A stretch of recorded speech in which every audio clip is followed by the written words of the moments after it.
Chairman পদত্যাগ করায় জলপাইগুড়িতে ভাঙল পুরো বোর্ড। ঋতব্রত তৃণমূলের পুরো চেয়ারম্যান সৈকত চট্টোপাধ্যায় তিনি পদত্যাগ করেন।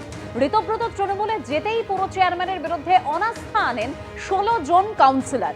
দুর্নীতির অভিযোগে পুরো চেয়ারম্যানের বিরুদ্ধে অনাস্থা আনেন এই 16 জন কাউন্সিলর, আর তরবে সভা ডাকতেই পদত্যাগ করেন জলপাইগুড়ি পুরসভার চেয়ারম্যান।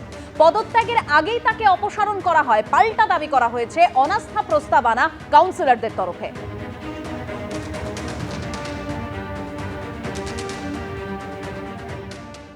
এ রাজ্যের অনেকেরই যাদের এই নেপালে বিপর্যয়ের পর কোনো খোঁজ মিলছে না। নিখোঁজ হয়েছেন সার্ভে পার্কের বাসিন্দা স্বামী স্ত্রী মানস কুমার ঘোষ এবং দীপালি সরকার।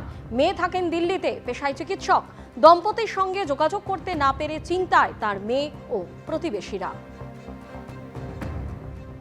সার্ভে পার্কের বাসিন্দা মানস ঘোষ, ওনার স্ত্রী দীপালি সরকার রওনা দিয়েছিলেন নেপালের উদ্দেশ্যে এবং সেখান থেকে মানস সরোবরে যাওয়ার কথা ছিল। পুলিশ এসেছিল, আপনাদের সঙ্গে যোগাযোগ করেছে? কালকে রাতে এসেছিল পুলিশ, এসে দেখে গেছে কোথায় থাকে না থাকে, এসে আমাদের বললো এরকম, নাহলে আমরা জানতে পারতাম না যে এরকম মিসিং হয়েছে, ওরা কোথাও ঘুরতে গেছে। তারপর আমরা ফ্ল্যাটের আরও লোকের থেকে জানতে পারলাম যে হ্যাঁ, ওনারা ওই নেপালের ওদিকে ঘুরতে গেছে। তারপর ওনার মেয়ের সাথে কন্ট্যাক্ট করার পর জানা গেল যে ওরা সত্যিই ঘুরতে গিয়ে এমনি ডিজাস্টারে ফেসে গেছে।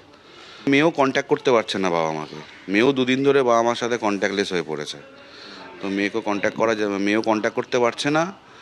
উদ্বেগ তো আমাদের স্বাভাবিকভাবে ভীষণভাবে, যত তাড়াতাড়ি যোগাযোগ করে উনি সুস্থভাবে, উনি ওনার মিসেস যাতে আমাদের পাড়ায় আমরা আবার পাই ওনাকে। আমাদের উপরই ফ্ল্যাট, এত বছরের যোগাযোগ, আমরা চাই রেস্কিউ হয়ে ফিরে আসুক, অসুস্থ হয়ে আসলেও ফির এসে চিকিৎসা করুক, ভালো হয়ে আসুক। নেপালের এই ভয়াবহ বিপর্যয়ে এ রাজ্যের অনেকেই নিখোঁজ। যেমন কসবার বাসিন্দা সুস্মিতা ভট্টাচার্য, তার কোনো খোঁজ পাওয়া যাচ্ছে না। তার পরিবারের দাবি রবিবার তার সঙ্গে শেষ যোগাযোগ করা গেছে। বিপর্যয়ের ছবি দেখে উদ্বেগে সুস্মিতা ভট্টাচার্যের পরিবার।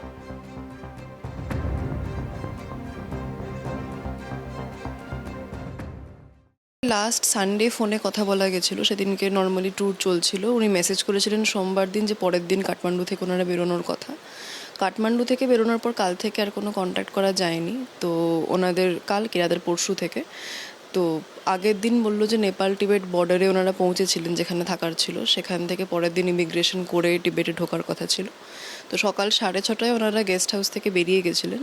তারপর থেকে আর কোনো কন্ট্যাক্ট করা যায়নি। ট্যুর এজেন্সি যে বলেছে ইমিগ্রেশন মানে যে বর্ডারটা সেখান থেকে কাছেই সুমন গেস্ট হাউস বলে গেস্ট হাউস ওনারা ছিলেন, সেখান থেকে সকাল 6:30টায় ওনারা বেরিয়ে গেছিলেন। আর এটা তো স্ট্রাইক করেছে 8:30 8:45 নাগাদ। তো ওরা এজিউম করছে হয়তো ক্রস করে যেতে পেরেছিল বা পারেনি, শিওর বলতে পারছে না, তবে ওই টাইমটা ওটাই আর কি। একজন কাউকে রেস্কিউ করা হয়েছে এমন সংবাদ আপনারা পেয়েছেন? আজকেই জানতে পেরেছি যে একজন ওনাদের টিমের, ওনাকে একটা ছবি পাওয়া গেছে যে রেস্কিউ করে তোলা হচ্ছে ওই সেম গ্রুপের। তো এটাই। যে জায়গায় এই বিপর্যয়টা ঘটেছে সেই জায়গাতেই ওনাদের কালকে থাকার কথা, মানে হ্যাঁ, সেই জায়গাতে সকালবেলা থাকার কথা, মানে সেই জায়গাটা ক্রস করে সকালে যাওয়ার কথা ছিল, কিন্তু সকালে ওই জায়গাটা থ্রুই যাচ্ছিলেন। ফেরার ছিল 6 তারিখ। এবিপি আনন্দ এগিয়ে থাকে, এগিয়ে রাখে।